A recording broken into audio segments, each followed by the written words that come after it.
Assalamualaikum warahmatullahi wabarakatuh. Bismillahirrahmanirrahim. Alhamdulillahi rabbil alamin.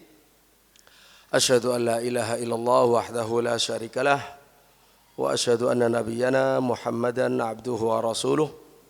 Allahumma salli wa sallim wa barik alaihi wa ala alihi azwaji wa dzurriyyatihi wa sahabatihi wa tabi'in wa man tabi'ahum bi ihsan ila yaumil din, amma ba'du.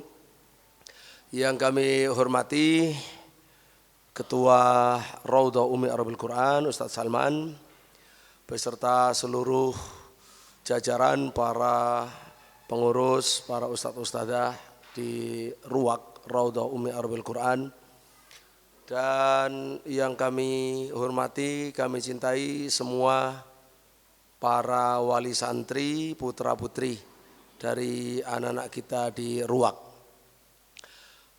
Alhamdulillah, mari bersyukur pada Allah di mana pada hari ini, pagi ini bisa bertemu untuk acara pembinaan wali santri yang alhamdulillah wali santri ini ternyata ya para ustadz ya. Jadi insya Allah gampang ngajari ustadz ya, gampang ngajari para ustadz. Dan perlu diketahui saya juga wali santri SD saya. Kemarin wali santri Ruwak gitu ya. Nah, artinya kita belajar ini, belajar bersama-sama juga untuk diri saya karena masih punya anak kecil. Baik, saya akan menyampaikan ini kaidah ketiga dari kitab ini Al-Qawaidul Asyar oleh saya Dr. Abdul Karim Muhammad Hasan Al-Bakkar.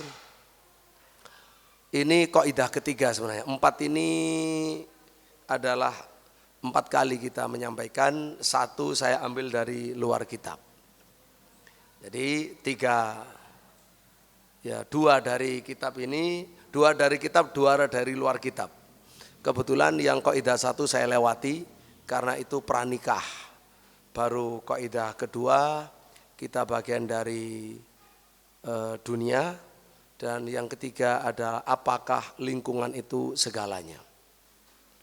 Ini bisa di-download, ada PDF-nya. Walaupun juga nanti kita tambahi.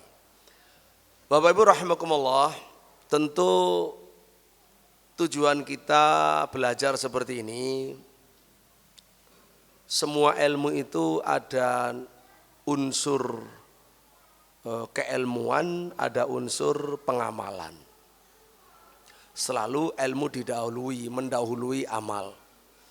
Nah, kita yang sudah rata-rata jadi guru, sudah jadi wali santri lama ya, karena anaknya insya Allah juga kadang yang di sini ini bukan anak pertama, tapi tetap siapapun kita, walaupun kita juga guru, tetap memerlukan tambahan ilmu, khususnya yang berkaitan dengan ilmu yang wajib berkaitan dengan mendidik anak yang wajib. Mendidik anak kita adalah wajib, maka ilmunya juga wajib. Kita sudah mengerti pun mengulanginya menjadi fadilah, terus berpahala sampai menjadi orang yang ahli. Nah, berharap ridho Allah, pertolongan dari Allah, kemudahan dari Allah. Mari kita mulai kajian kita ini karena memang masalahnya penting, waktunya terbatas. Kaidah ketiga ini berjudul Halil bi'atu kullu syai'. Halil bi'atu kullu syai'. Apakah lingkungan itu segala-galanya? Ini terdiri dari 4 subjudul. Pertama adalah lingkungan itu merupakan faktor terpenting dalam membentuk kepribadian anak. Yang kedua, komponen yang membentuk lingkungan keluarga yang ideal atau yang diminta. Yang ketiga adalah ayah dan ibu yang bagus. Baru keempat, lingkungan yang nyaman. menggairahkan, menenangkan dan menyenangkan. Baik, kita mulai untuk berpikir, bisa ditulis poin-poinnya. Halil bi'atu kullu syai'. Apakah lingkungan itu segalanya? Bapak Ibu rahimakumullah, sengaja dibuat dalam bentuk tanya, dalam kalimat tanya. Ini untuk menarik minat kita bersama selaku wali santri agar bersama-sama berpikir, karena bisa iya bisa tidak. Kita kasih ruang, bisa dijawab iya, bisa dijawab tidak, atau ya setelah itu baru berkembang mengapa. Sebenarnya kalau kita langsung simpulkan bahwa lingkungan itu segalanya, ya tidak terlalu salah. Tapi kita tidak ingin mendahului. Kita tidak ingin mendahului supaya ada ruang untuk berpikir. Bapak Ibu rahimakumullah, lingkungan bagi anak kita, yang kita maksud lingkungan untuk mendidik anak kita, itu memang teramat penting. Sampai kalau dikatakan ya segalanya, itu tidak salah. Dan yang dimaksud dengan lingkungan, tentu anak ini dalam berkembang, anak-anak kita yang di usia, baik usia ruak maupun usia SD, itu mesti ada lingkungan rumah, ada lingkungan sekolah, ada lingkungan jalan, ada lingkungan kampung. Itu zaman dulu. Kalau zaman sekarang ditambah lagi, itu kan dunia nyata, sekarang ditambah dunia maya, itu persoalannya ya. Jadi ada lingkungan lagi, lingkungan itu kadang menyedot semua imajinasi anak kita melalui media sosial maupun dunia maya. Dan yang kita fokus tentunya di sini, karena sifatnya harus kita rekayasa, adalah lingkungan keluarga di dalam rumah. Ini fokus di situ, lingkungan keluarga di dalam rumah. Nanti kalau lingkungan sekolah itu adalah merupakan mitra daripada lingkungan keluarga. Unsur lingkungan rumah tangga terdiri dari beberapa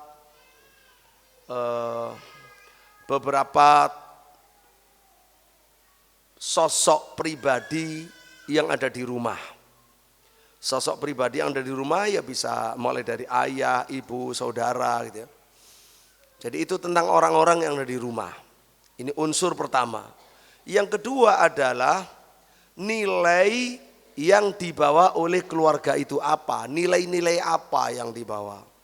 Keluarga Islami mengerti, Islami nasionalis, Islami orang liberal, orang sekuler, orang yang materialis atau apa, ada nilai-nilai yang harus diusung. Kemudian yang perlu diperhatikan selain sosok-sosok pribadi dalam rumah, kemudian nilai yang diusung oleh rumah tangga itu apa.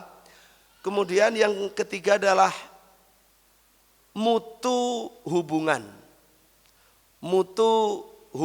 antar anggota rumah tangga yang diberlakukan itu hubungan yang bagaimana. Ditambah yang keempat adalah gaya hidup di dalam rumah. Yang kelima adalah apa istilahnya desain dan tata ruang rumah. Desain dan tata ruang rumah itu juga penting. Lebih-lebih zaman sekarang ketika penduduk bertambah, lahan tetap bahkan menyempit sehingga rumah itu kecil-kecil. Nah, itu kan diperlukan adanya tata ruang yang bagus sesuai dengan kriteria yang dimaksud, memanfaatkan ilmu yang sudah berkembang. Bapak Ibu rahimakumullah, sebagai bukti empiris ini penting kita dahulukan, bahwa lingkungan, khususnya lingkungan terdekat, rumah dan tetangga nanti, rumah kita, benar lingkungan sekitarnya, bahwa itu akan menentukan kepribadian anak-anak kita. Ini bisa dipastikan melalui sunnatullah, hukum kausalitas yang Allah tetapkan di muka bumi ini. bisa dipastikan 99% anak itu ya, anak orang yang rumahnya muslim, rumah tangga muslim, anaknya akan menjadi muslim. Jadi menjadi non muslim itu hanya 1%. Begitu pula orang-orang kafir yang hidup di rumahnya, rumah orang tuanya yang kafir. Ia bisa disebut juga 99% menjadi kafir, 1% dia kemungkinan menjadi muslim atau menjadi yang lain. Itu adalah sunatullah, sesuatu yang empiris, sesuatu yang bisa dilihat. Walaupun kasar dan perlu kiranya kita perdetil pada penelitian-penelitian. Bapak Ibu rahimakumullah, ini yang tambahan dari kitab ya, di luar kitab. Jadi dengan demikian kalau itu adalah merupakan sunatullah yang disebut oleh Nabi SAW, fa'abawahu yuhawidani au yunassirani au yumajisanihi, yang berarti 99% anak itu ikut orang tua.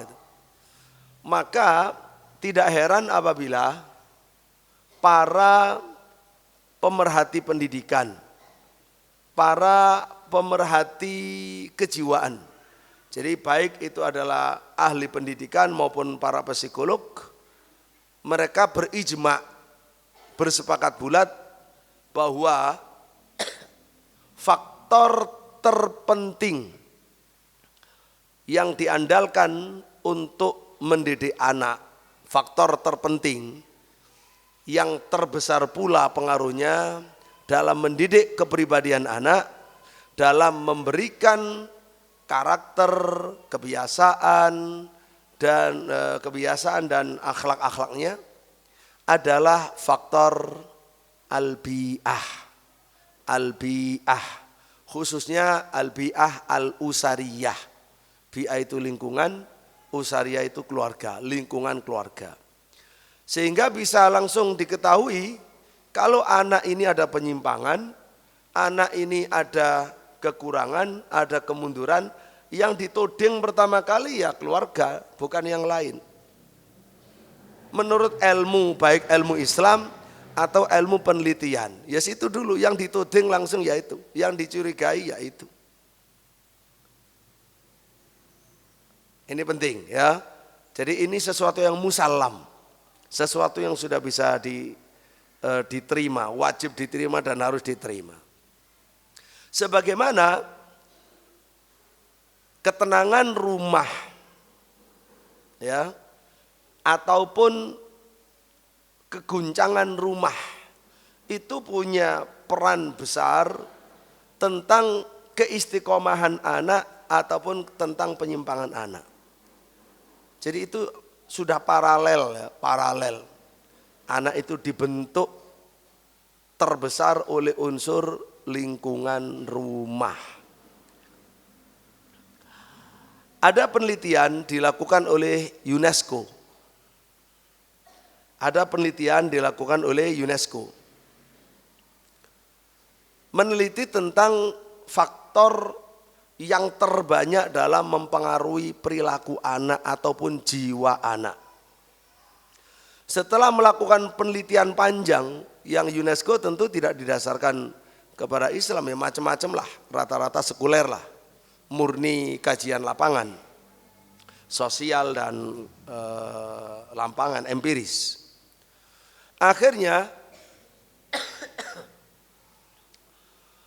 para ahli statistik dari UNESCO itu menyuguhkan sebuah fakta data dari lapangan yang dikumpulkan melalui penelitian panjang. Dikatakan bahwa tidak diragukan lagi bahwa lingkungan yang tenang secara psikologi, secara kejiwaan, dan rumah tangga yang utuh, yang anggota-anggotanya hidup dalam suasana kebatinan yang harmonis, itu adalah pondasi pondasi bagi pembentukan kejiwaan anak dan emosi anak. Jadi anak itu jiwanya bagaimana, tenang atau goncang, ya, emosinya bagaimana, ideal atau abnormal, itu semuanya didasarkan kepada cetakannya, yaitu bi'ah usariyah. Itu nomor 1, bi'ah usariyah. Yang belum biasa bahasa Arab, coba ditirukan bi'ah usariyah. Jadi bi'ah itu lingkungan, usariyah itu jamak dari usroh. Usroh itu keluarga, jamaknya usar. Nah, bi'ah usariyah lingkungan yang bersifat keluarga.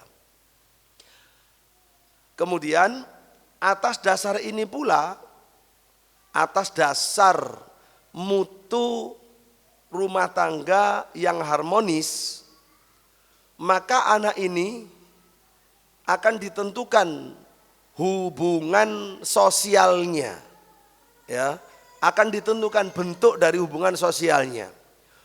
Hubungan dia dalam bersosialisasi, dalam bermasyarakat, itu akan sebanding lurus dengan pola hidup, suasana kekeluargaan yang harmonis yang sudah dirasakan oleh anak dan dihirup setiap saat oleh anak di rumah itu. Kemudian apabila kepribadian anak itu dicidrai dengan muamalah yang buruk dari kedua orang tua, nah itu bisa jadi anak ini akan menjadi terkendala dalam bersosialisasi. Artinya tidak akan normal, mesti kelebihan atau kekurangan. Nantinya begitu ya, mesti kelebihan atau kekurangan. Taib. Jadi istiqror al-bi'ah, ketenangan daripada lingkungan keluarga kita ataupun ketidaktenangannya itu sangat mempengaruhi dan menentukan bagi kepribadian anak kita. Dari sisi kepribadiannya akan tumbuh sehat, semuanya dipenuhi, diisi dengan penuh, dengan seksama, dengan normal, sehingga hidupnya itu cerah dan ceria, atau malah kebalikannya, dia akan mengalami kekurangan sesuai dengan kekurangan yang dia dapatkan di rumah. Bapak Ibu rahimakumullah,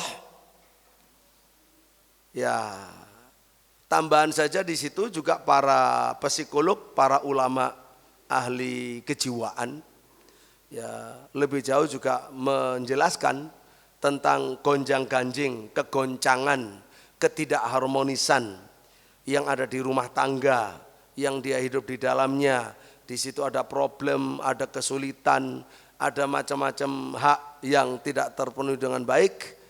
Itu nanti akan menciptakan satu kondisi walaupun tidak ngomong sama kita.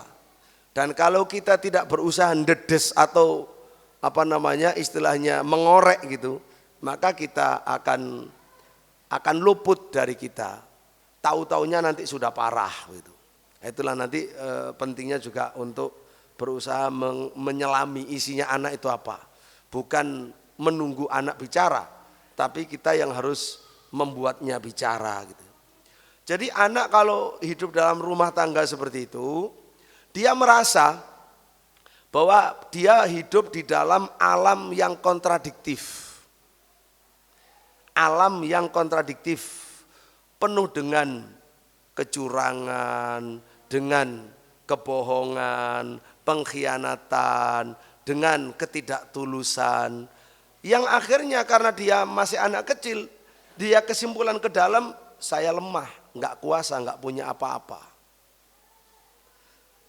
Hidup di tengah lingkungan yang keras. Bagi dirinya itu keras terhadap dirinya. Karena seharusnya dia terwadai sehingga tidak terwadai, terpental. Jadi itu semua akan merusak pikiran anak, ya, alam emosi dan kejiwaan anak. Nah Islam, Bapak Ibu rahimakumullah, agama kita yang sempurna ini, Masya Allah sudah memberikan perhatian ya dalam bentuk yang sangat positif dan aktif tentang urusan lingkungan rumah tangga untuk mempersiapkannya, memperbaikinya, mengembangkannya dengan segala perangkat yang ada di dalam syariat Islam. Yang tujuannya adalah termasuk kenapa syariat rumah tangga dalam Islam itu lengkap, tidak ada agama seperti Islam. Mulai dari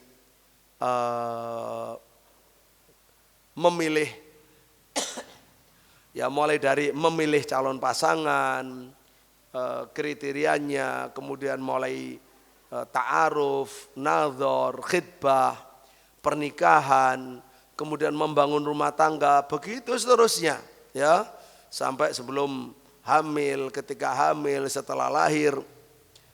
Islam lengkap. Tujuannya yang pertama adalah supaya di rumah tangga itu yang menjadi pemimpin, yang memimpin, yang mengarahkan rumah tangga itu adalah, atau yang berlaku di dalam rumah tangga itu, yaitu al-qiyam al-ulia. Al-qiyam al-ulia. Al-qiyam Bapak Ibu adalah bentuk mufradnya itu qimah. Qimah itu value atau nilai. Jamaknya qiyam.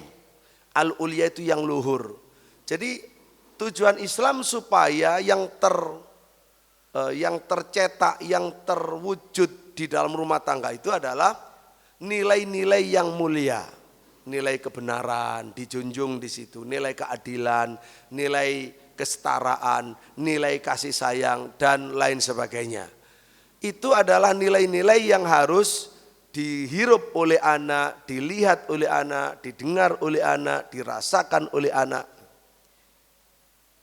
Kalau itu sudah terjadi, anak ini tinggal melanjutkan. Fitrah sudah ada. Kemudian perangkat dari orang tua sudah menyiapkan. Ya tinggal mengawal saja. Tapi kalau ternyata lingkungan tidak tercipta seperti yang demikian, malah yang ada adalah kemunduran, ketimpangan, di situ ada kecurangan, kezaliman, ketidakpedulian, penipuan, kekerasan. Ya ini yang jadi korban pertama kali sebelum yang lain adalah anak-anak kita. Walaupun tidak bicara. Walaupun tidak bicara. Artinya kalau tidak bicara rata-rata orang tua tidak merasa. Tahu-taunya sudah jadi menyimpang, jadi bengkok, ya dan lain sebagainya. Jadi membangkang. Jadi yang pertama tujuannya kenapa Islam itu kok legrik gitu. Jadi detail sekali. Yang orang lain mungkin menyangka Islam itu ribet. Sebenarnya bukan ribet. Karena sempurnanya Islam itulah maka canggih. Yang namanya perangkatnya itu tidak ada yang kurang sama sekali. Biasanya yang simpel itu ya simpel. Ya hasilnya ya simpel juga gitu. Artinya banyak kekurangan seharusnya.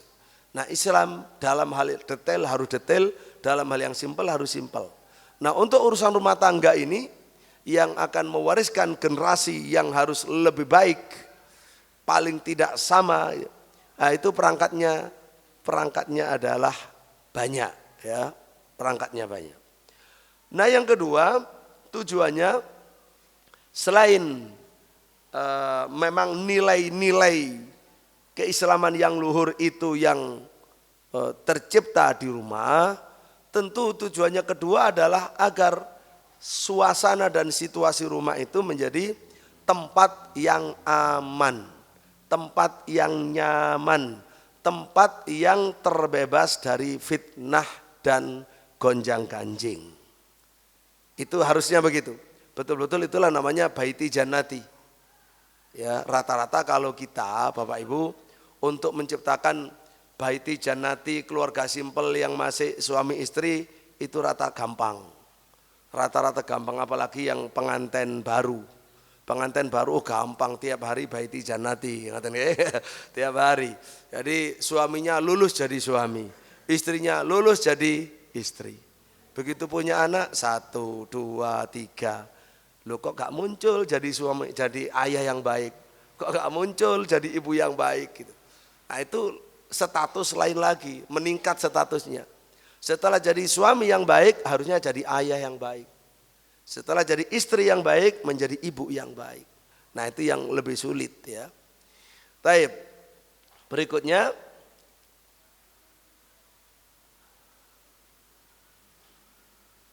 Ma'asyiral muslimin rahimakumullah, ada lagi penelitian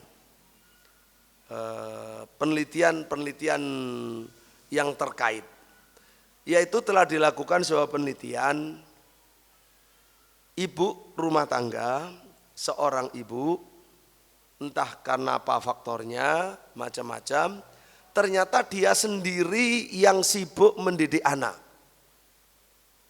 dalam rumah tangganya.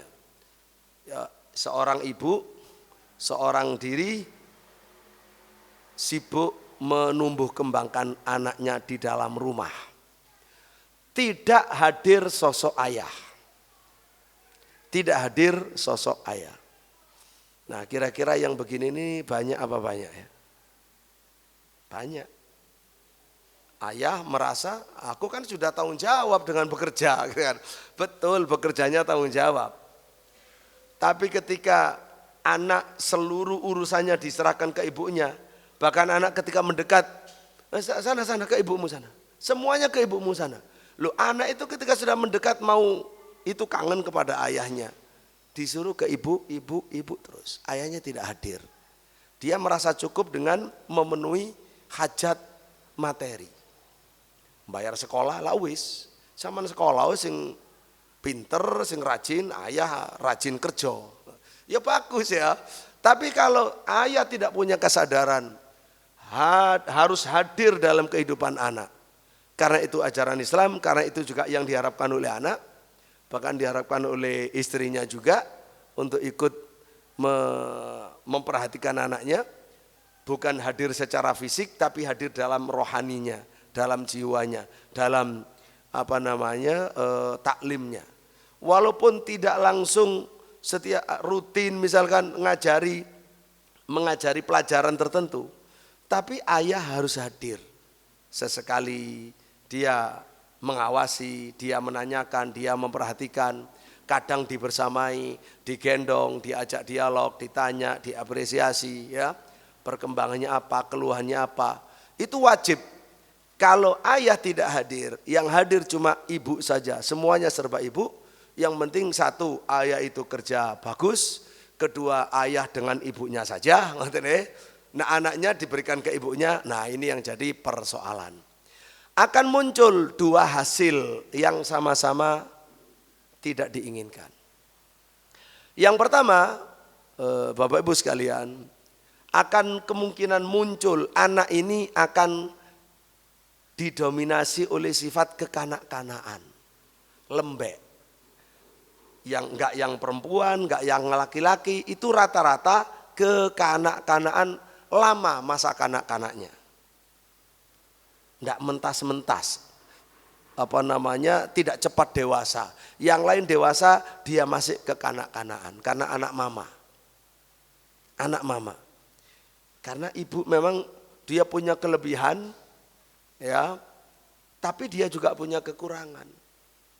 Akan lengkap kalau ayahnya ikut turun. Nah, ketika ayah tidak turun sama sekali, tetap anak ini ada kekurangan, menjadi korban dari ketimpangan tadi. Nah, biasanya anak begini ini ya ada manjanya atau tidak mandiri, masih bergantung kepada orang lain, tidak mandiri. Baik, itu yang pertama. Nurut memang, masya Allah nurut, tapi nurut kurang karena kelemahannya tadi. Jadi kurang kuat, kurang keras, kurang tegas, kurang dewasa. Unsur itunya yang enggak muncul karena itu hanya dimiliki sama ayah, sama laki-laki. Nah, atau kebalikannya, kemungkinan yang kedua adalah anak ini justru melampiaskan dalam bentuk ngambek. Dia tidak merasa dan tidak harus ngomong kalau dia ngambek. Tapi pemberontakan itu muncul dengan semacam alami begitu. Muncul akan menjadi anak yang bengal, anak yang keras kepala. Bahasa Arabnya itu inat. Inat itu keras kepala. Tasalut itu mau menang sendiri, nakal. Tasalut itu nakal, inat itu keras kepala.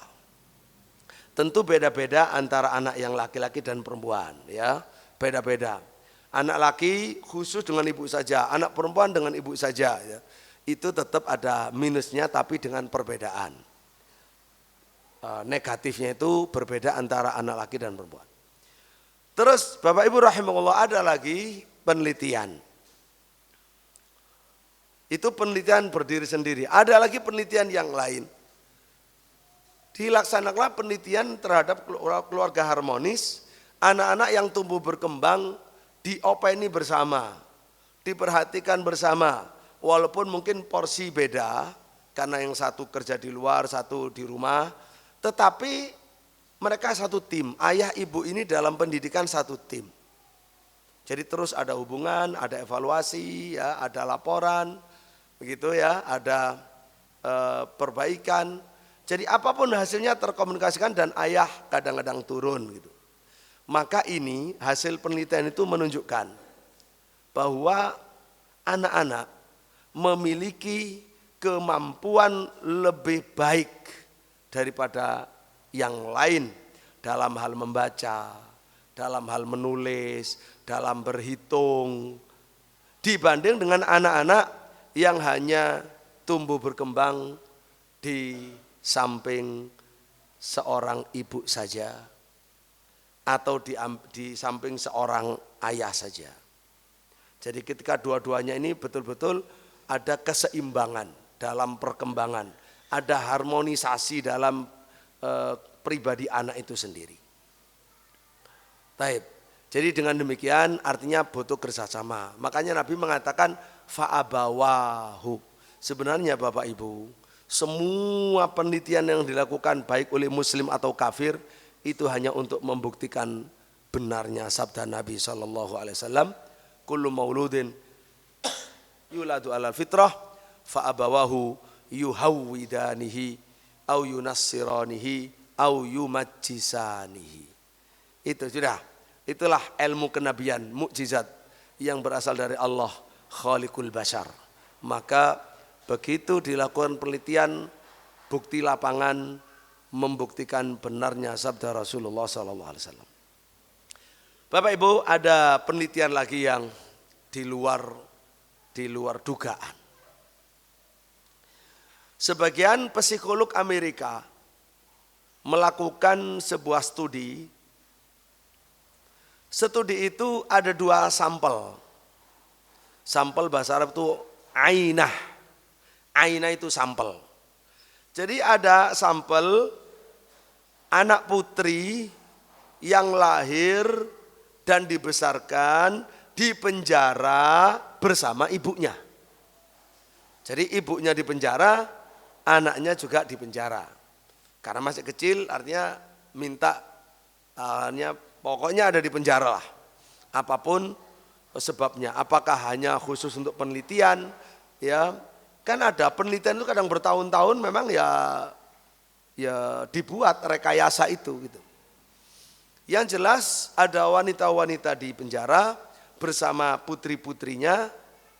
Nah, itu satu kasus. Kasus yang lain, ada putri-putri anak orang konglomerat, anak orang kaya raya.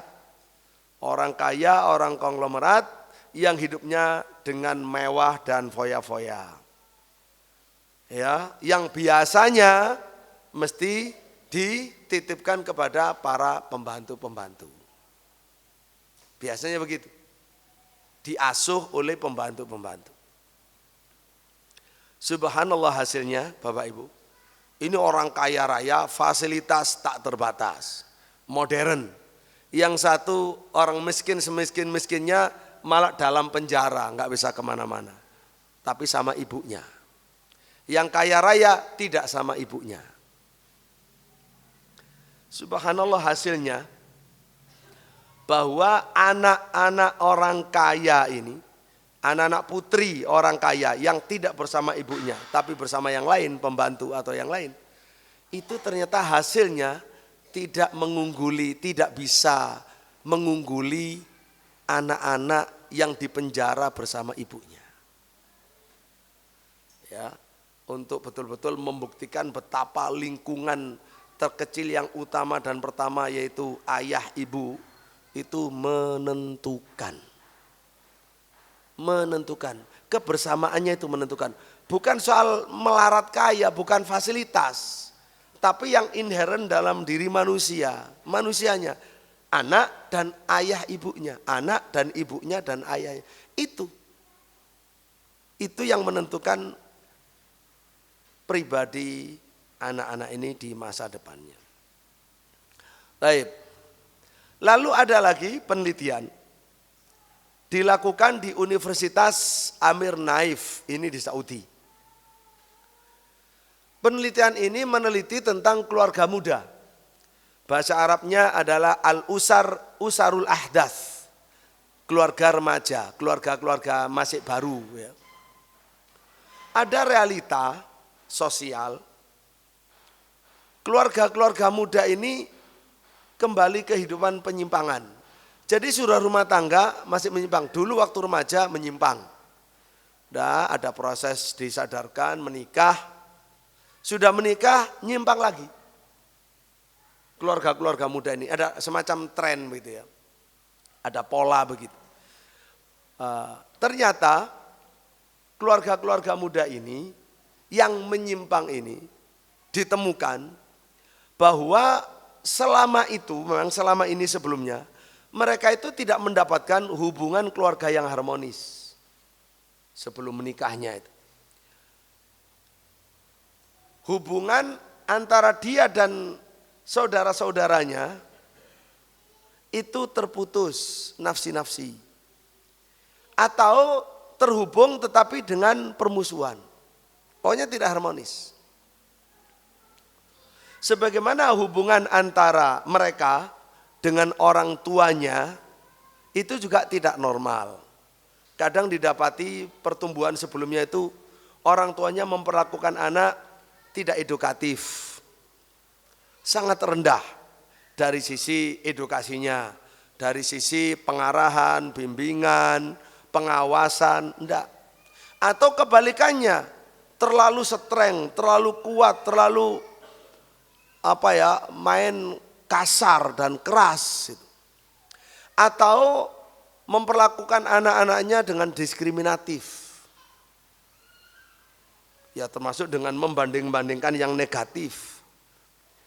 Itu latar belakang dari anak-anak ini walaupun ketika sudah berkeluarga masih belum, artinya penyakit lamanya belum sembuh, kumat.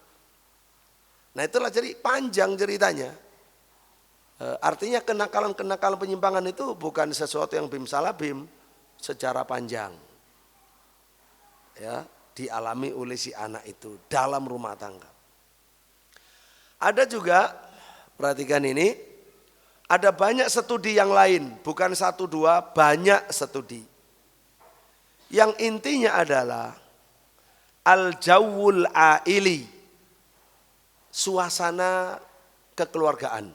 Aili itu bahasa lain dari usari. Al-jawu, jauh itu suasana, atmosfer, udara, suasana. Suasana kekeluargaan ya, yang memang kurang kasih sayang, kelembutan, ketenangan. Itu yang mendorong anak-anak yang ABG, anak-anak yang baru gede itu, mendorong untuk mencari kekuatan diri ya, dengan mencari ganti berteman atau ingin lebih larut kepada pertemanan. Jadi sebagai ganti yang dia tidak mendapatkan dalam rumah itu, maka dialihkan kompensasinya dia ingin membangun relasi yang sangat dalam dengan teman-teman sebayanya. Jadi sudah yang di hati itu yang ada cuma teman. Orang tua tidak ada, saudara tidak ada, ibu tidak ada. Karena kebutuhannya dipasok oleh orang lain, soalnya keluarga tidak memberikannya. Ketika di rumah tidak dapat, ketika dengan teman dapat keamanan, ada saling faham, ada dukungan. Apa yang hilang di rumah dia dapat di teman. Ini kebanyakan menjadi titik awal penyimpangan. Awal penyimpangan.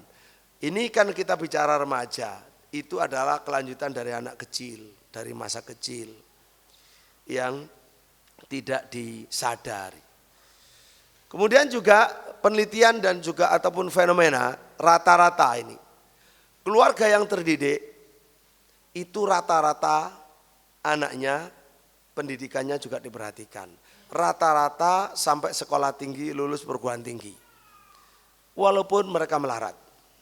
Yang penting orang tua terdidik akan melahirkan anak-anak yang terdidik pula.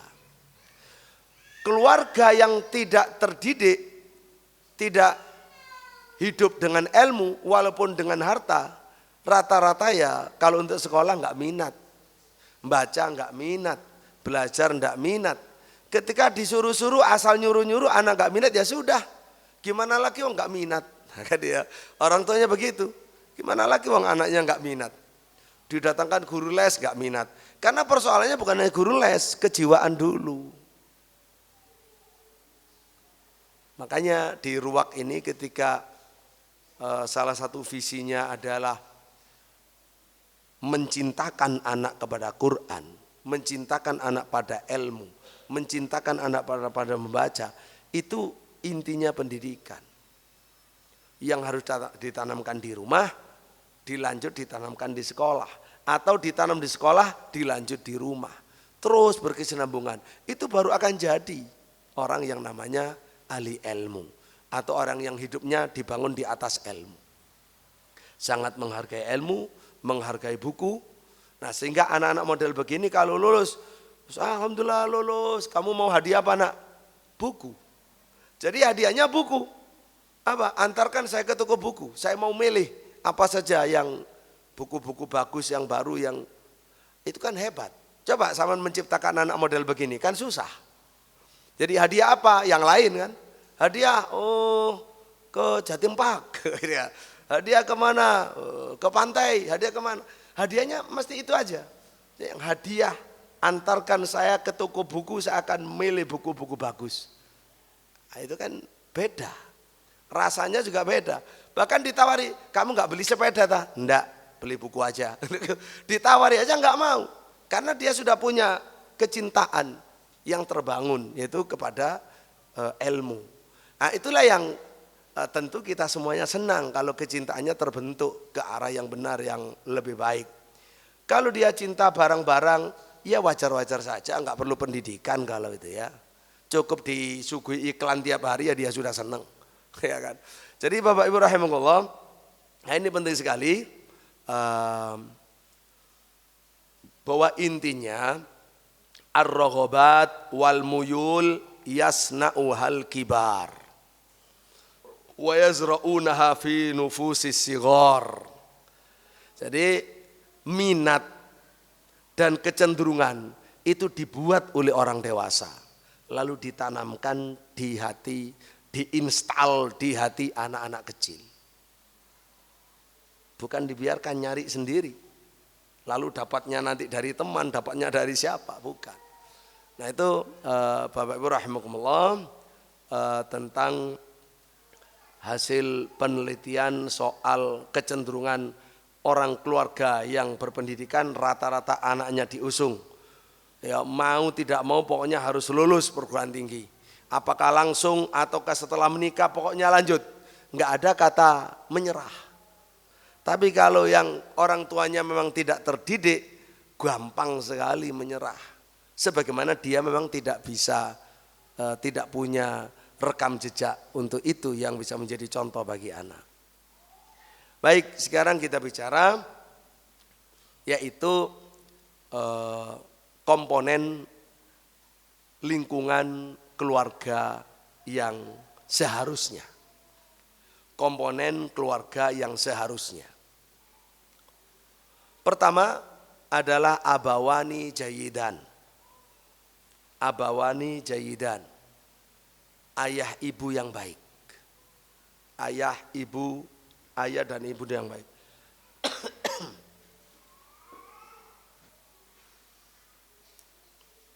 Abawani jayidan. Bismillah. Alhamdulillah.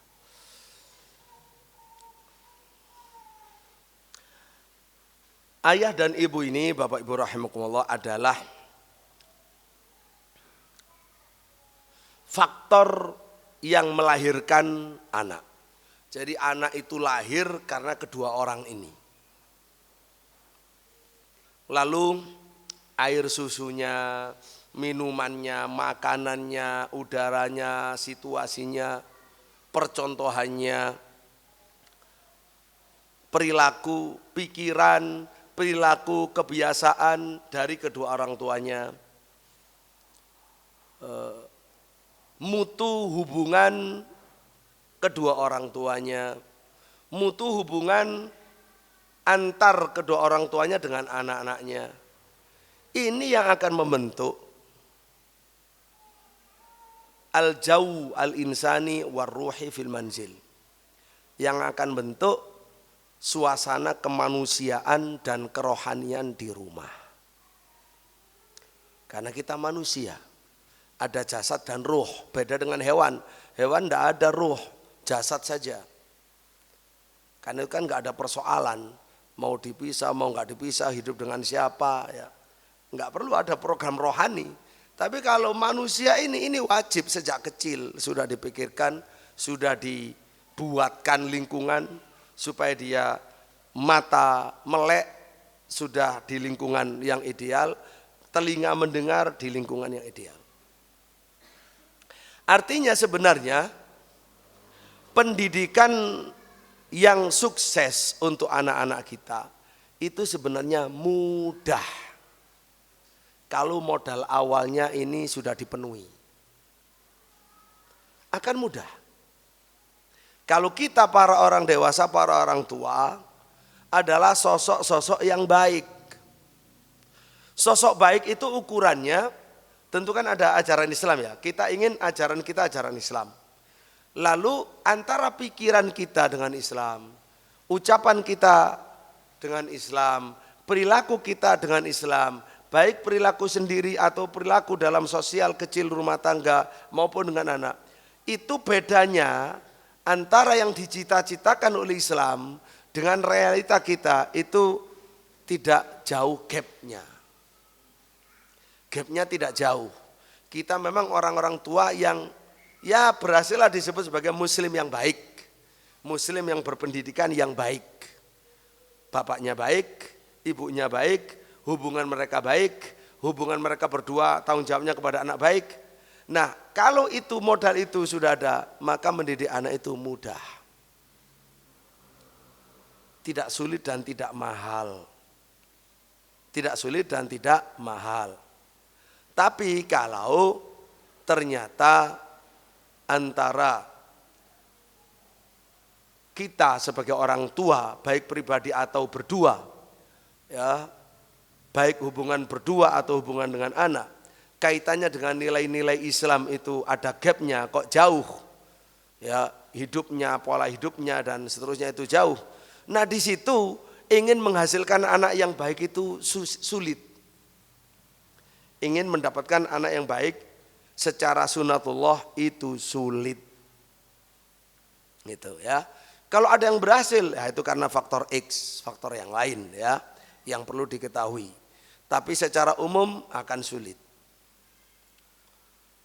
Jemaah rahimakumullah, pepatah mengatakan, jadi gini, anak walaupun tidak bicara, ketika orang tua menyuruh anak, nak kamu baca Quran, nak kamu sholat sunnah, nak semuanya tangan kanan dulu, kaki tangan dulu, kalau ngelepas kiri dulu misalnya ya. Begitu masuk masjid kanan dulu dan lain sebagainya. Kalau bicara begini, apapun yang dikatakan orang tua, ketika orang tua itu hanya sebatas kata-kata, dia belum melaksanakan itu, anak itu akan, ya anak bisa jadi anak walaupun nggak ngomong, dalam dirinya akan berkata-kata. Dia akan bangkang, dia nggak akan sukarela, paling kalau mau karena terpaksa. Kemudian ada bangkangnya dengan mengatakan, kira-kira sampean saja melakukan ini itu males, ya apalagi saya. Sampean kan orang besar, sudah gede, sudah ngerti. Saya kan anak-anak. Sampean aja yang besar males, apalagi saya. Kalau apa yang membuat Anda itu males, itu juga yang membuat saya males. Kira-kira kalau dibahasakan seperti itu, sehingga anak membangkang. Jadi tidak bisa, ayo kamu ke masjid, dia nggak pernah ke masjid. Kamu jangan bohong, tapi mendengar selalu bohong sama istrinya. Ya, selalu bohong sama tamu. Anak malah disuruh menjadi agen kebohongan. Bilang begini, padahal tidak. Sehingga anak kan juga tertanam kebohongan, belajar secara tidak langsung. Kecuali kalau kebohongannya dijelaskan, kenapa harus begini, kenapa tidak begini, ketika rasional, nah itu pendidikan yang benar. Tapi kalau hanya bilangin tidak ada, padahal ada dibilang tidak ada, anak nggak ngerti apa kenapa, sudah nggak ada Pak, disuruh sumpah nggak ada, sudah terbiasa bohong gitu loh, tapi tidak sadar orang tua. Nah dikatakan kama nakunu takunu tarbiyatuna. Sebagaimana kita ada, maka pendidikan itu akan seperti itu. Nah, pepatah lain mengatakan faqidu syai'i la yu'ti. Orang yang tidak punya sesuatu tidak bisa memberi. Ya, itu jadi persoalannya berarti kembali ke orang tuanya. Ke kita yang besar-besar ini. Mungkin ada yang berkata begini, ini penting.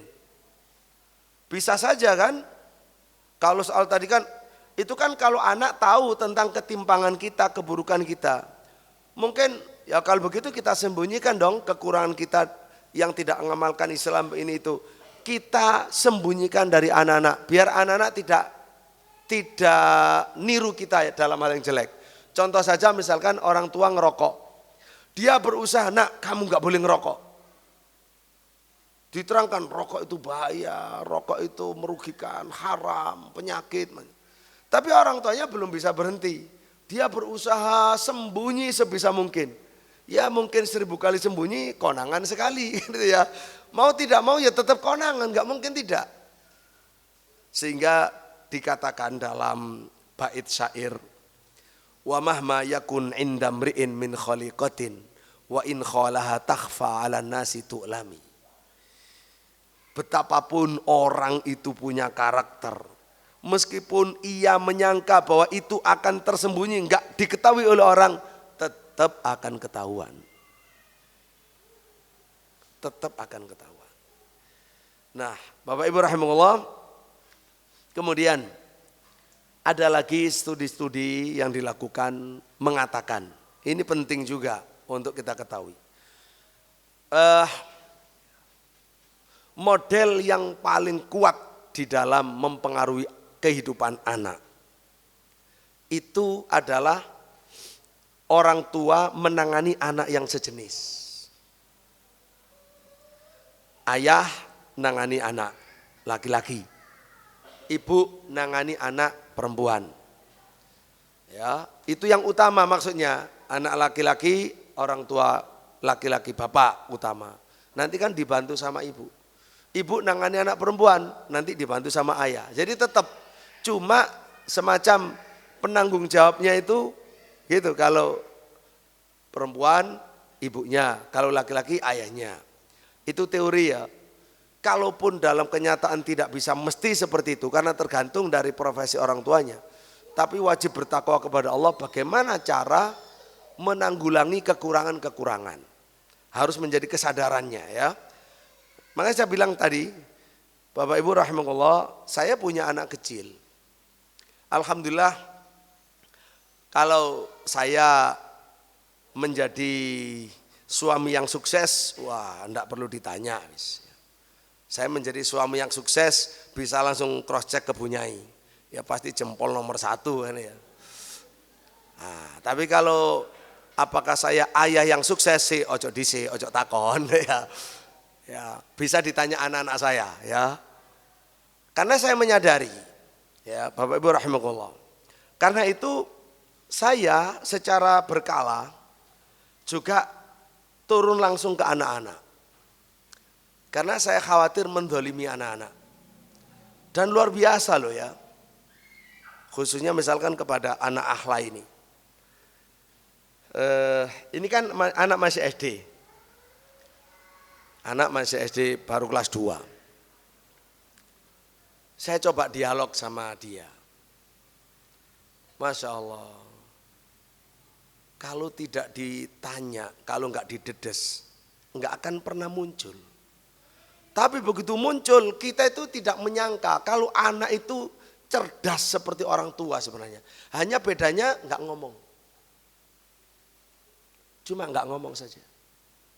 Padahal kalau ditanya itu dengan kejujurannya luar biasa. Ya muncul. Banyak yang saya tanyakan. Saya bandingkan, kan dia hidup itu di 2 rumah ya.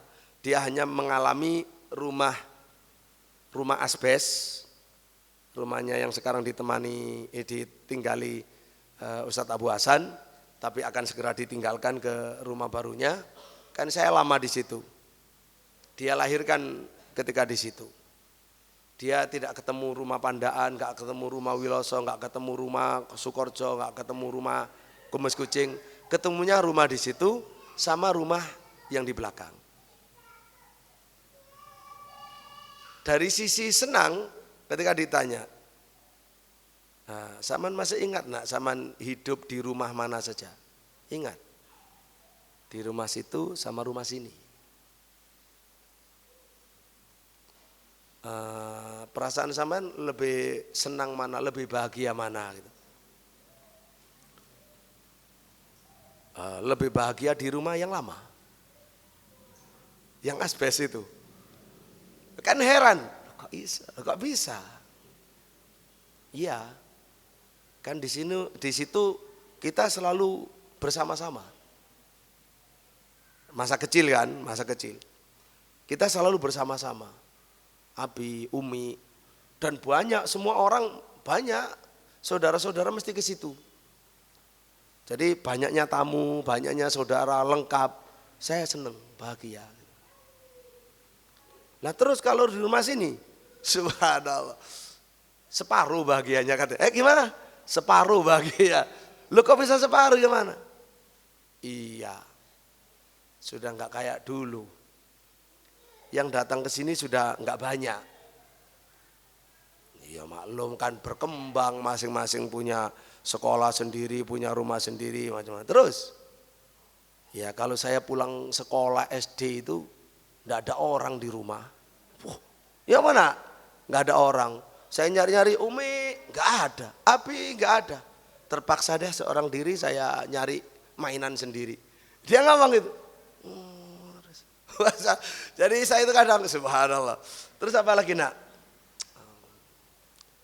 Kok separuh senang? Iya, mainannya ada di lantai atas. Capek saya naik turun. Apa? Capek saya naik turun. Kan enaknya rumah itu di bawah, yang panjang gitu loh. Kalau naik ke atas itu capek, saya ini dengkul, saya ini mau naik ke atas itu males. Nanti belum lagi kalau nggak segera ditata, dimarahi sama Umi. Gitu subhanallah. Terus, apalagi kok bisa sama separuh bahagia itu? Iya, sekolah SD ini pusing saya. Lu kenapa? Banyak PR. Jadi saya itu ketawa sendiri. Hal-hal unik pokoknya unik. Oh ya. Nah fungsinya kalau kita mendapati hal yang jujur kita apresiasi. Hal yang benar kita apresiasi. Ketika jujur dan kurang karena wawasan kita kasih suntik wawasan. Sehingga dia mulai paham sisi lain. Oh iya. Dia kan tanya, sampean diajari sama siapa aja? Ya Umi, diajari apa? Banyak ya. Diajari baca, nulis, baca Quran, nyuci, ngelipat pakaian, lipat itu selimut, diajari kadang diajak masak, berkebun, banyak lah Umi ngajari banyak, sholat, terus diajari membaca, menulis, ya juga diajari Umi. Terus di sekolah, ya banyak, sekolah tambah diajari banyak, berhitung ya termasuk berhitung, ya banyak didapat sekolah. Lah kalau guru les, wah itu banyak sekali, membantu PR, saya jadi nggak pusing, ya. Makanya yang lucu gitu. Terus dia itu bisa bikin yang unik-unik gitu loh. Suruh apa itu unik-unik dia bisa, kan nyaman saya. Ya sambil ya termasuk tadi itu berhitung apa. Kalau Abi, ya gitu kan. Sama diajari apa sama Abi? Saya itu kalau belajar sama Abi, belajar keberanian. Dia ngomong sendiri, asli tidak saya ajari. Ya, saya itu belajar berani. Ya, satu belajar berani, belajar mandiri, sama rajin baca. Rajin baca, rajin nulis. Ya, saya bangun, Abi baca. Saya tidur, Abi masih baca. Saya pulang sekolah, Abi masih baca. Kalau nggak baca, nulis. Jadi ya paling tidak alhamdulillah saya ono sing dieling kan itu ya. Luar biasa itu. Nah Bapak cobalah jadi intinya dialog itu untuk memastikan anak kita tidak kurang vitamin gitu loh. Kalau kurang difahamkan. Ya kan ayah misalkan kenapa nggak ngajari saya begini-begini. Mulai difahamkan biar nggak ada dendam, nggak ada perasaan kurang dalam dirinya. Karena itu bagian dari kecerdasan. Bisa memaklumi sesuai dengan alasan yang objektif. Apalagi ada nilai agama. Itu membuat anak itu sempurna di dalam melihat kehidupan. Jadi tidak meratap, nanti tidak berontak, tidak apa gitu. Nah itu Bapak Ibu rahimahullah, jadi perlu. Termasuk anak saya Hamzah. Hamzah itu kan memang qadarullah ya. Dia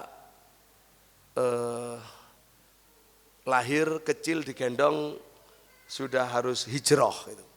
Jadi peristiwa 13 Juli 2000 itu dia masih digendong. Ya. Nah, sehingga luar biasa saya mengatasi persoalan itu beberapa tahun, akhirnya murni ya dari sisi rumah tangga juga terpisah, anak pertama, anak kedua, anak ketiga bersama kita, habis itu sama ibunya, habis itu selesai mondok. Saya paling hanya banyak mengantar sekolah, ya dialog, nasihati gitu. Tapi kalau dibilang kurang-kurang, ya lebih banyak dominan masih ibunya. Nah itu bagaimana saya berusaha membayar kesalahan. Ketika sudah dewasa, kita dekati, kita ngobrol, ya A sampai Z, apa yang dia merasa kurang, ya diomongkan, nah baru kita isi. Supaya apa yang kurang itu bisa tertutupi. Tidak boleh dibiarkan. Ini yang dimaksud diantara suasana kekeluargaan, keperhatian, kecintaan kepada anak itu bisa terpenuhi. Baik, jadi Bapak Ibu rahimahullah kemudian ini penting. Masya Allah ya. Jadi secara singkat ada penelitian bahwa orang tua yang merokok, anaknya terpapar merokok 3 kali lebih besar daripada anak-anak yang orang tuanya tidak merokok. Ya, makanya di Al-Um kalau ada melanggar merokok itu mesti ada. Ini ada jejak, ada bayang-bayang orang tuanya. Ada yang memang jualan rokok, tapi ngelarang anaknya rokok. Atau memang perkumpulannya banyak yang ngerokok, lalu tidak diajari sehingga dia penasaran kok koyo enak ya rokok, kepingin rek nyoba. Jadi begitu itu ya. Taib, jamaah rahmatullah. Kemudian termasuk yang paling bahaya ini, ketika orang tua dua-duanya sibuk, lalu waktunya habis. Waktu anak ini full kosong. Lalu untuk mengisinya dikasih gadget, dikasih internet. Wah, itu pertama kali kita membunuh anak ya saat itu. Dia akan mati pelan-pelan sebagai manusia. Berbahaya sekali ya. Dia akan mengisi dengan hal-hal yang jelek. Dengan hal-hal yang jelek. Walaupun dengan lesan, ojo ngene, anak itu belum mampu, belum bisa mandiri untuk memilah itu. Malah akan semakin penasaran yang iya. Ya, jadi itu kesalahan orang tua memang. Kalau itu dijadikan sebagai pengganti orang tua. Baik, para jamaah sekalian rahimahullah, perlu diketahui bagaimana ini? Apakah kita maksudnya ingin memaksakan anak untuk menanamkan nilai-nilai agama kita, nilai-nilai keislaman? Oh tidak boleh. Memaksa tidak boleh. Memaksa tidak boleh. Quran yang melarang. La ikraha fiddin. Qad tabayyana rusdu minal ghayy. Afa anta tukrihun nas hatta yakunu mu'minin. Jadi Al-Baqarah 256, tidak ada paksaan dalam agama. Telah nyata petunjuk dari kesesatan. Terus apakah kamu akan memaksa manusia hingga mereka menjadi mukmin? Kamu paksa-paksa? Tidak, Bapak Ibu, enggak boleh memaksa. Terus gimana dong caranya? Caranya menanam dengan yang ngikuti petunjuk. Ditanam, dirawat, disiram, dilindungi, disemprot hamanya. Terus dikawal sampai selesai. Itulah namanya pendidikan, bukan pemaksaan. Pendidikan, pemahaman, percontohan, pembuatan lingkungan. Itu menjadikan anak-anak kita terbimbing, tergiring menjadi orang yang muslim, mukmin, bukan karena paksaan.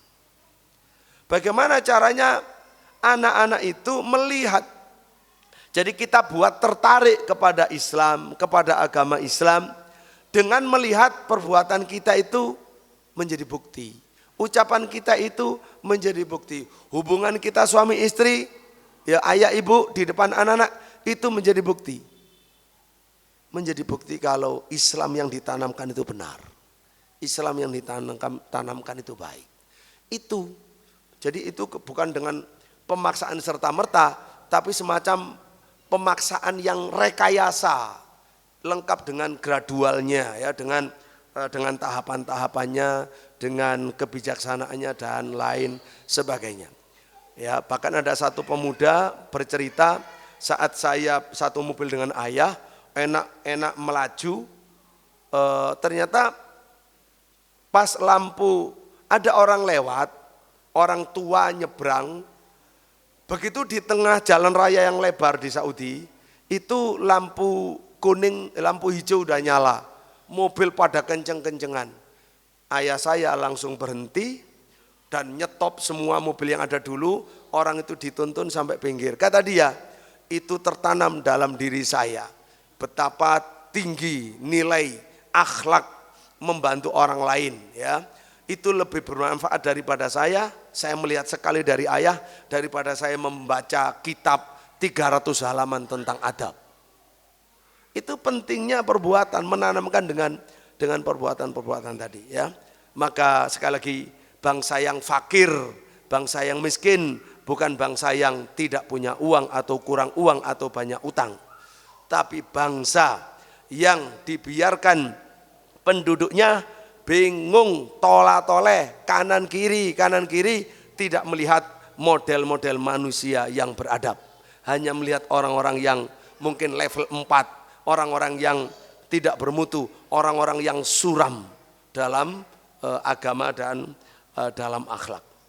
Jadi sekali lagi, orang yang melarat bukan orang yang rumahnya miskin, tidur di rumah yang sederhana, tetapi adalah anak-anak yang tidak mendapatkan di dalam rumah itu sosok yang dipandang dengan nyaman, dengan nikmat, dengan puas. Itu anak miskin. Anak tidak mendapatkan sosok teladan di rumah, anak miskin. Inilah Bapak Ibu standar moral dan budaya bagi kaya dan miskin yang harus kita tanamkan dan kita siapkan untuk anak-anak kita. Nah, kiranya cukup, kita masih baru satu unsur orang tua saja ya, belum unsur lingkungan rumah tangganya, kemudian desain rumah tangganya. Tapi kira-kira itu ada cukup, insya Allah. Kita kasih waktu untuk bertanya. Yang lain anggap saja sudah terwakili. Barakallahu fikum.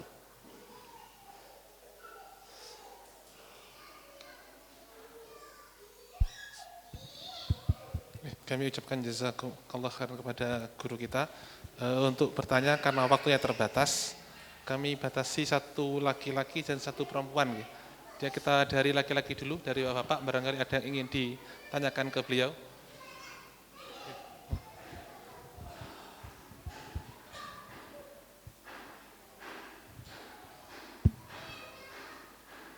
Syukron jazakumullah khair atas materinya, Yai. Masya Allah, manfaat sekali. Ada satu pertanyaan terkait dengan peran orang tua. Nama saya Ahmad Sobrun Jamil, wali santri Mustawa Awal, namanya Umar Fathan Habibur Rahman. Terkait dengan peran orang tua yang sibuk, Yai. Terutama bapaknya. Ini biasanya jadi pembelaan karena sibuk kemudian tidak melakukan pembinaan. Terkadang juga ini juga kami dapatkan dari orang tua. Yang orang tua itu sama-sama sibuk. Sehingga anak-anaknya ini dititipkan kepada Pak Lek sama Bu Leknya lah begitu. Waktu itu. Ketika ditanya, ini sampean titipkan anak-anak sampean itu ke siapa? Sampean sibuk, suami bapaknya sibuk, ibunya sibuk. Sibuk untuk ya dalam tanda kutip ngurusi jamaah gitulah. Beliau kemudian terlontar ucapan begini, tak titipno Gusti Allah. Begitu. Ya tidak tahu itu kemudian apakah yang ingin saya tanyakan, apakah semisal itu misalkan kita bertawassul dengan amal soleh dalam terkait dengan kita melakukan melakukan pembinaan ke orang dan lain sebagainya, melakukan kegiatan sosial sehingga terlalu sibuk sehingga tidak ngurusi anak, kemudian kita bertawassul dengan amal soleh itu kepada Allah SWT, yang mudah-mudahan dengan perbuatan itu bisa menjadi mengcover kekurangan keterhubungan antara ayah kepada anaknya. Apakah itu dibolehkan ya? Gitu ya. Taib, barakallahu fikum, ini langsung karena pelaku lapangan luar biasa, Ustadz Dr. Ahmad Sobrun Jamil. Amin, Allahumma amin. Semoga segera doktornya ya. Iya, seorang ustadz, seorang pejuang sosial agama sibuk, terus anaknya dititipkan ke bule, bude dan seterusnya. Kemudian dia pun ketika ditanya orang, ya tadi itu jawabannya udah dengar semuanya, ya saya titipkan sama Allah. Lalu dia sebagai usahanya dia tawasul kepada Allah, mengadu kepada Allah, minta supaya anaknya dijaga, diurus karena dia sedang mengurus umat. Pertama, itu usaha yang baik yang harus dilakukan. Memang salah satu yang harus dilakukan, kita banyak berdoa kepada Allah, termasuk tawasul kepada Allah agar Allah menerima perjuangan kita dan agar Allah juga menjaga anak kita. Tapi wajib ada usaha lain dari diri kita, karena enggak mungkin bayangan kita sibuk 24 jam untuk orang itu zalim, kita juga enggak boleh. Karena berdasarkan hadis Nabi SAW, inna li rabbika alaika haqqa, wali jasadika alaika haqqa, wali ahlika alaika haqqa, wali zaurika alaika haqqa, fa'ati kulladhi haqqin haqqah. Allah punya hak atas diri kamu. Dirimu, jasadmu punya hak atas diri kamu. Istrimu punya hak atas diri kamu. Keluargamu punya hak atas diri kamu. tamumu punya hak atas diri kamu. Berikan masing-masing hak kepada pemiliknya. Artinya usaha untuk proporsional itu wajib ada. Artinya kita mesti harus ada kesadaran karena saya sedang menitipkan anak, bagaimanapun ya, nitip kepada Allah itu satu hal, tapi ada hal lain usaha kita, doa satu hal, tapi usaha satu hal yang lain.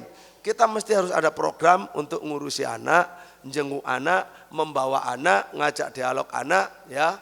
Itu harus. Jadi kita wajib bisa membuat acara yang proporsional.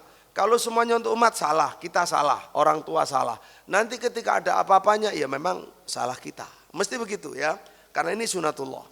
Nah yang ketiga, wajib untuk selain dekat tadi itu, yang ketiga ketika anak sudah bisa diajak dialog. Contohnya katakanlah tadi, anak SD aja, SD kelas 1 sudah bisa dialog. Ya, sudah bisa dialog. Ya, artinya itu juga hasil daripada kita mendidik. Saya itu alhamdulillah ya, selalu kalau mendidik anak-anak, baik itu anak atau murid, mesti kan saya tunjukkan, ayo sebutkan sisi baiknya daurah ini apa? Ayo kamu hitung 5 wis, sebutkan 5. Kita paksa orang untuk berpikir 5. Bukan 1. Nomor 1 baiknya ini. Ya, nomor 2, nomor 3. Kadang anak itu bisa 3, 4, 5 betul-betul enggak bisa. Kita pancing-pancing. Itu dalam rangka mengajari dia untuk bisa mengungkap, untuk bisa bicara. Nah, anak kita juga demikian, ya. Anak kita itu kita ajak bicara, betul. Misalkan, nak, saman kayak tadi tuh, saman belajar dari kebaikannya Umi apa saja. Biar anak itu muncul dari dalam dirinya. Ya. Sehingga dia tahu, oh ternyata kebaikannya memang banyak. Terus tambahi apalagi. Itu kalau sering menjadi sebuah model, sudah ngajari anak berpikir dan bersyukur. Selalu melihat sisi baiknya. Orang tua juga begitu. Kadang termasuk, kalau sisi kekurangan ayah apa? Saman yang merasa belum diberi sama ayah apa? Saman biarkan dia jujur menyampaikan. Kalau sudah muncul semuanya, ya ayah jarang ngajak saya enggak pernah diajak keluar. Main-main seperti anak-anak, saya nggak pernah ditengok, saya macam-macam, biarkan dia ngomong. Nah, baru kita, oh di situ kekurangan saya. Anak ini selain difahamkan bahwa posisi kita itu dai begini-begini, tapi juga harus ada yang diberikan memang. Ayo nak, tajak keluar. Nah dari situ anak itu sembuh. Ya, jadi tidak selalu porsinya sama karena memang posisi dai itu kan luar biasa milik umat, tapi jangan lupa anak juga umat. Masa anaknya orang lain umat kita, anak bukan umat kita, ini gimana kan? Jadi itulah kita belajar proporsional ya, termasuk minta maaf ketika dewasa. Pokoknya pastikan tidak ada persoalan. Kekurangan kita sudah dimaafkan oleh anak sudah memaklumi, tidak pernah nuntut dunia akhirat. Dan dia sudah mulai menyadari. Terus kita pun berusaha untuk memberi apa yang kurang yang selama ini belum. Begitu ya kira-kira, barakallahu fikum. Dari ibu-ibu, ini ibu-ibu. Nah, apakah memotivasi anak untuk mondok bisa dilakukan mulai anak dini? Iya, bisa mulai dini. Ini tadi, ini Bapak Ibu. Ya, jadi anak itu mulai kecil sudah dirangsang. Termasuk diceritakan tentang bagusnya pondok. Nah, entah itu kakaknya, entah itu tetangganya, atau apanya, anak itu mondok itu bagus gini-gini. Kalau yang dituju pondok Al-Um, ya sudah dikenalkan Al-Um baiknya, diajak. Saya anjurkan, kalau mau di Al-Um misalkan, selain anak diajak, difahamkan, juga diajak bertamu. Ajak bertamu ke rumah, tak kenalkan ke Pak Yainya, tak kenalkan ke Bu Nyainya. Sehingga mulai ada hubungan emosi, sudah mulai ada ketertarikan, ada ya, jadi batin itu sudah sudah terhubung begitu ya. Perlu itu, jangan mendadak. Kalau mendadak ya susah. Sesuatu yang secara bertahap berkala itu jauh lebih baik, lebih siap. Bapak-Ibu rahimakumullah, tadi kan saya bilang anak itu lingkungan rumah, lingkungan jalan, lingkungan teman, lingkungan sekolah. Kita ambil yang paling pokok, lingkungan rumah dan sekolah. Jadi jadikan sekolah itu sebagai mitra orang tua, bahkan kalau perlu ya gurunya orang tua juga, gurunya anak dan guru orang tua yang jauh lebih baik dalam mendidik anak. Karena itu perlu memilih dan sudah dilakukan oleh orang tua RUAK, ada banyak testimoni yang bagus-bagus. Ya itu cari yang bagus, yang sesuai dengan nilai Islam, gunanya manfaatnya ya mendapatkan lingkungan sekolah yang bagus, kelanjutan dari lingkungan rumah yang soleh. Yang kedua mendapatkan kurikulum pembelajaran yang bagus untuk membangun emosi, ilmu, pengetahuan, kesadaran, kebiasaan, akhlak dari anak-anak kita. Kemudian yang ketiga mendapatkan guru-guru yang bisa disuri tauladani, semangatnya, ilmunya, akhlaknya, ibadahnya. Dan yang keempat mendapatkan teman-teman yang solihah, yang baik ya di madrasah. Sehingga Masya Allah di rumah bagus, di sekolah bagus, terus berkesinambungan. Itu yang akan mudah, tidak terasa tiba-tiba anak sudah jadi baik gitu. Nah, tapi kalau salah satu kurang, nah itu yang agak kesulitan, mengalami kendala-kendala. Demikian Bapak Ibu untuk belajar bersama pada pagi hari ini. Terima kasih sekali. Saya ucapkan jazakumullah khairan katsira, semoga jadi ilmu yang manfaat dan amal soleh bagi kita sebelum untuk anak-anak kita. Dan semoga semua yang di Al-Um, YBM, Al-Um, di RUAK, baik itu kiainya, pegawainya, pejuangnya, ketua-ketua unitnya, maupun santrinya, wali santrinya, apalagi yang double-double ya wali santri, ya guru. Ya. Semoga oleh Allah Subhanahu Wa Taala dijaga dengan kesehatan, keimanan, keikhlasan, dan penjagaan terhadap anak-anaknya, dijadikan anaknya soleh dan solihah, menjadi kebanggaan kita dan umat Islam. Allahumma amin. Kiranya cukup dan mohon nanti pembinaan berikutnya juga semangat hadir seperti sekarang ini, karena ini juga bagian dari usaha kita untuk memenuhi hak anak-anak kita. Baik, demikian dari saya. Wassalamualaikum warahmatullahi wabarakatuh.